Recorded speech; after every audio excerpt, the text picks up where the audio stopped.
Hello বন্ধুরা, আসসালামু আলাইকুম। আপনারা সবাই কেমন আছেন? আজ আমরা গিয়েছিলাম এফডিসিতে বি পজিটিভ ম্যাগাজিন অনুষ্ঠানে।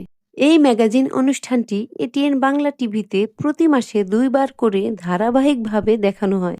আমরা মূলত এই প্রোগ্রামে অংশগ্রহণ করতে যাইনি। আমরা ইনভাইটেশন পেয়ে শুটিং দেখতে গিয়েছি। প্রতিনিয়তই আমরা কোনো না কোনো কাজ নিয়ে ব্যস্ত থাকি। সেজন্য ওরকম করে কোনো অনুষ্ঠানের শুটিং দেখতে যাওয়া হয় না। হঠাৎ করে সবুজ ভাই ইনভাইট করায় ছেলে ও মেয়েকে সাথে নিয়ে শুটিং দেখতে চলে গেলাম। দর্শক সারিতে আরো অনেক মানুষ ছিল যারা আমাদের মতোই ইনভাইট পেয়ে শুটিং দেখতে এসেছে। আমরা অনেকটা আগে চলে এসেছিলাম। তখনও অনুষ্ঠান শুরু হয়নি, শুধু ক্যামেরা লাইট এগুলোই ঠিক করা হচ্ছিল। যদিও এফডিসি থেকে আমাদের বাসার দূরত্বটা অনেক বেশি, এই জন্য আমরা 2 ঘন্টা শুটিং দেখে এফডিসি থেকে বের হলাম। আজকের ভিডিও এ পর্যন্তই। আবারও দেখা হবে নতুন কোনো ব্লগে।